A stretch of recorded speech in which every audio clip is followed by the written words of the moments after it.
Today we'll be replacing the speakers in a 2010 Chevy Cobalt. We're going to start with the front speaker removal. This has the window crank on it. If you have the automatic or control panel on the door panel, usually it'll pry up and disconnect. But most steps will basically be the same. We're going to start with the window crank. And with the special tool, of course, it goes up behind the panel, pushes up, releases the clip, and removes. Now, to show you a closer look at what's going on here, we have this C-clamp that's on the panel, on the door handle, and we just pushed it back from its mount. And we're going to push it back into place here. Well, and this is how the clip looks. And then the tool goes in and pushes the clip back. Now, if you don't happen to have the special tool, in most cases, you need to keep a close eye on this clip because it can go in many places. Anyways, this clip is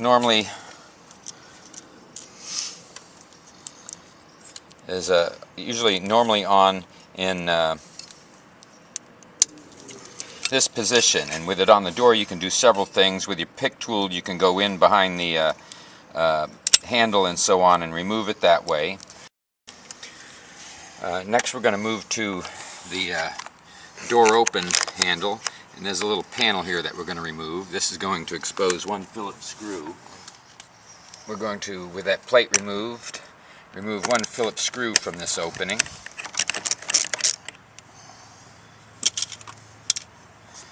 We're also going to pry along the edges of this front panel here and pull back from the top of it, releasing clips. And this will usually release and come back up and allow the panel to free up. We're going to move down to the handhold here and pull this panel up as well. This will expose two screws down in this opening. We have a full library of removal guides on our website, including the stereo and the rear speakers if you're looking for that as well. See our website for help with that. That's carstereohelp.com.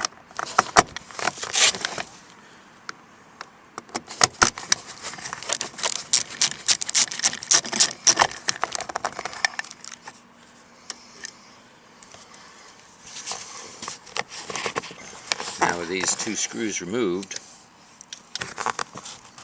we're going to pull this insert up. Sometimes this insert also goes along the edge of the metal panel on the door to won't allow the door panel to release. Now with our we're going to use finger pressure and start along the bottom edge of the door panel, pull it back from the door, releasing clips. And here all these clips release, and we're going to lift the door panel up out of the door jamb. Now, this is going to give us access to the linkage on the door handle. Now on the back of the door panel here there is linkage. There's a little clip at the bottom. It lifts right up and releases. Now to put this back in place, the end of this cable has to fit down into an opening there.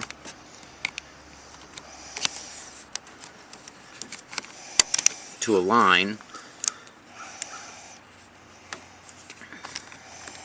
And then the back end of the clip slips back down into place. And to remove that again, we lift the clip away from the back body. It lifts up and away. That's the guide to put it back in. And the guide holds it in place here when you go to put it back in into the opening.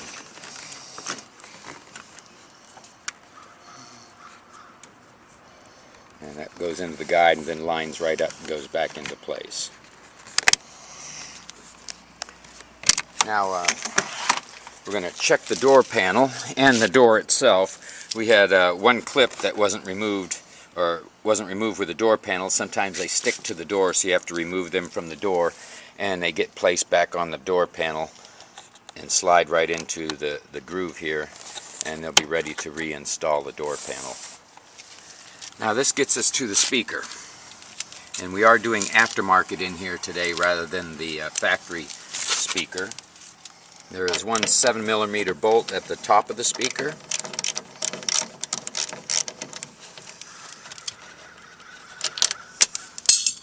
And This will allow you to pry the top edge of the speaker back, and it removes from the door.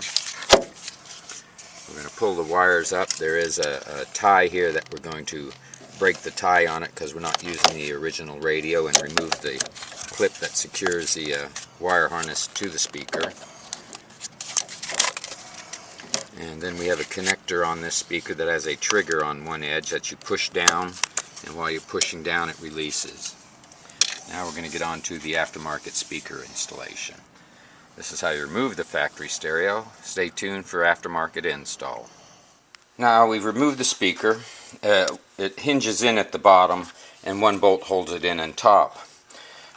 You can purchase rings to install aftermarket, but what we've done is we've gone in behind the speaker, push the cone up so that it releases, and then we're going to take our cutters and cut the basket out around the edges here.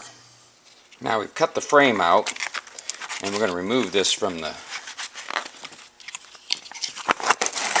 and pull that through, and what we have is the old speaker with the frame on it, and this will be our trim ring for mounting the aftermarket stereo, or excuse me, this will be the trim ring, and we're going to mount our aftermarket speaker right onto this trim ring, and there's no trim ring or anything needed aftermarket to install aftermarket.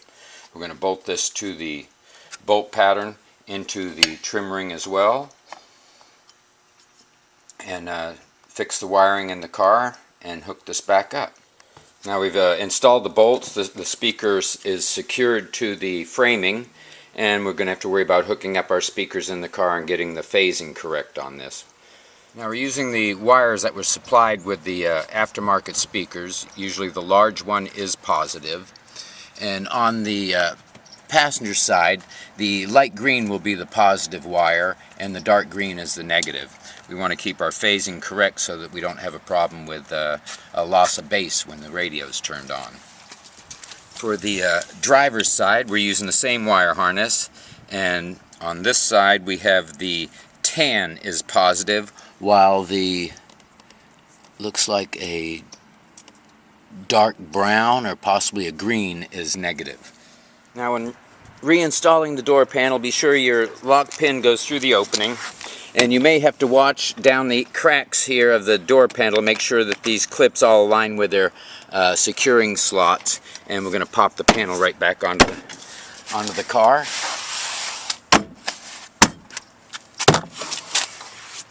Put it back together, and this side has audio.